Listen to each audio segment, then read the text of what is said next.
Hello, I hope everybody can see me. So thank you very much for having me, and I'm quite excited to speak today. So I hope you enjoy it, and I look forward to potential questions that may come up. As mentioned earlier, my name is Josh Hagen, and I'm the head coach and executive director of the Northwest Territories Judo Association. I've actively been a practitioner of judo since I was 3.5 years old and competed both nationally and internationally myself before transitioning to coaching approximately 15 years ago. I've coached at tournaments throughout Canada as well as internationally, obtained my NCCP level 3 coaching certification about 5 years ago, and was incredibly honored to have had the opportunity to commentate the Tokyo Olympic Games for the CDC as the on-air analyst. I think I should first describe what judo is to give some context for those of you that are not aware. Judo originated in 1882 in Tokyo, Japan, and was created by Dr. Jigoro Kano, with the goal being that it was something to practice daily as a way to better oneself. It has long been a part of the Japanese school system from primary school all the way to post-secondary education. Judo is often taught as a form of self-defense, and there are over 200 nations that are part of the International Judo Federation, making it one of the most practiced sports on the planet, highlighted by the millions practicing judo throughout Brazil, France, and Japan, to name a few. It has also been an Olympic sport since 1964, and in the recent Tokyo Olympic Games, the first ever medal for a Canadian woman, Jessica Klimke, took the bronze medal, which was followed the next day with another bronze by Catherine Bushman-Pinard, as well as 2 fifth-place finishes by Arthur Marjelidan and Shadi El-Nahas. Judo is a grappling sport that involves throwing your opponent as well as applying different pins or holds in order to defeat your opponent. But the most important skill that is taught in judo, no matter where you go in the world, is the ukemi or break fall. As a lifetime judoka or student of judo, I can go on endlessly on how I've seen the proper use of ukemi in real life scenarios where the person involved walked away with nothing more than a smile on their face, as well as watching my own mother, who never practiced judo, fall down and break her hip while at an advanced age. Maybe if she had practiced judo at the end, the result would have been different. According to the CDC, 1 out of every 5 falls causes a serious injury such as broken bones or a head injury. 800,000 Americans are hospitalized a year because of a fall injury, most often because of a head injury or a hip fracture. More than 95% of hip fractures are caused by falling. As well, falls are the most common cause of traumatic brain injuries. Falling, as we all know, can lead to many other injuries, such as sprains, fractures of the wrist or forearm, broken ribs, dislocations of joints, whiplash, and the list goes on. This doesn't account for what it does to you psychologically. Once you have fallen, especially in cases that lead to significant injury or those of people more advanced in age, you are less likely to participate in that same activity again. With less activity at any age, the less capable you are of not only leisure, but recreational activities in your day-to-day life. Now, I don't believe that injury prevention is an achievable goal unless we all live in a virtual reality world like the Matrix. But I do know is that we can significantly reduce those number of injuries that people have, whether that's children in the playground, teens playing competitive sport, or adults in the workforce. That's why I feel so incredibly fortunate to have our judo program through the Daicho District School Board and the support they've given us. Not only do I love that more children will be introduced to the sport that I love since I was a small child, but more importantly, that children will be far more physically prepared to fall safely, which will inevitably happen many times throughout their life. Many students have shown with practice of judo or training that includes impacts that are a significant increase in bone density, in particular in women, which means they're far less likely to develop osteoporosis later in life. With confidence gained from practicing falling, there's a higher likelihood that children will be active in sports, reach heights that they may not have achieved otherwise, but most importantly, lead to healthier, happier, and longer lives. We obviously do not start the process with having children jump off the roofs of buildings or some other violent action. We start with a very simple roll onto their back while gently slapping the floor or mat surface that we call tatami. We then slowly graduate them to different types of falls for different scenarios: forward falls, backward falls, sideways, or rolling break falls.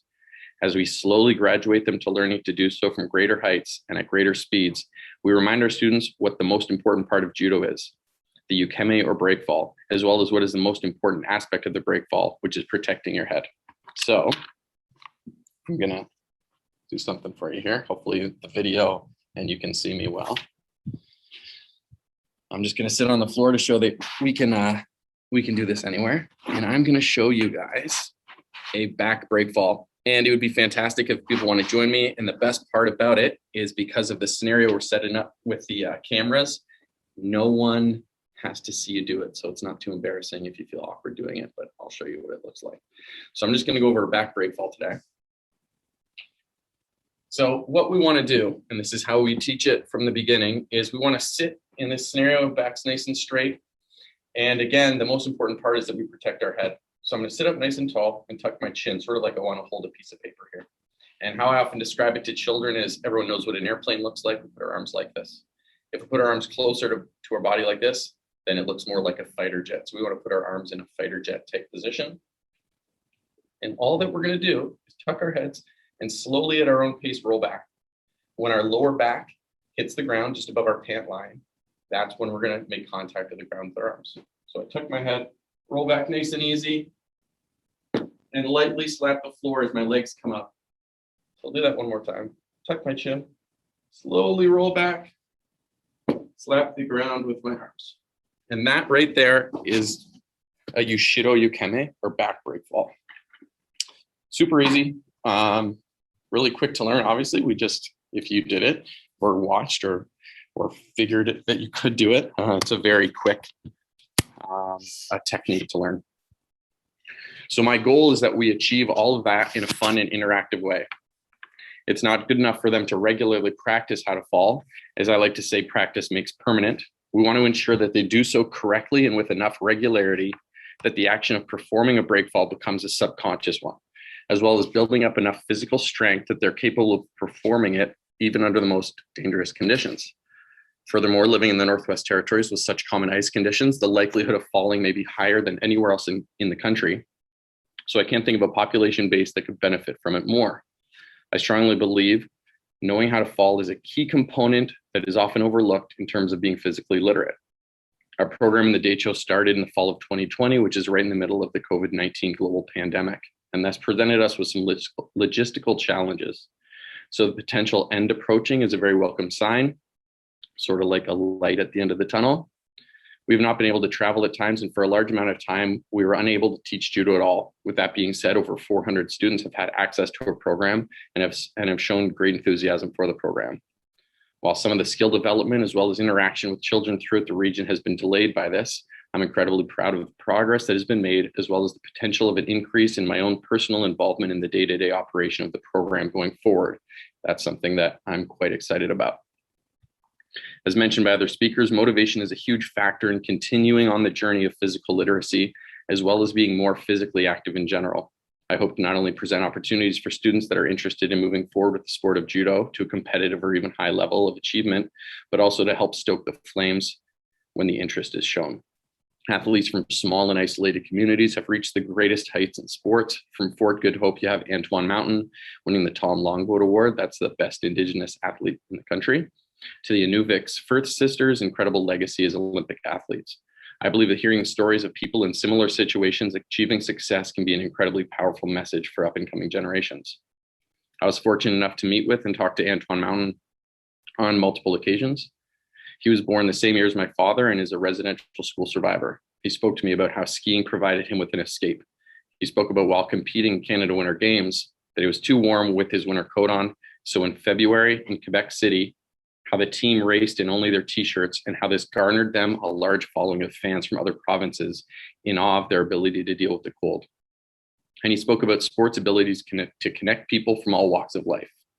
But his accomplishments are not limited to sport, as he became a musician, an author, an artist, and as we speak is working on his PhD at the age of 73. I myself come from a town of 2,700 people, about 3 hours drive from Southern Ontario on Lake Huron, and I've had the incredible opportunity to move the territory to oversee judo programs in operation in Yellowknife, Inuvik, throughout the DHO school district, and find myself in the enviable position of getting to speak to you all today. While I don't believe everyone will become a lifetime judoka like me, I do believe that being a judoka for even a day can lead to great benefits in your life. Thank you very much for your time.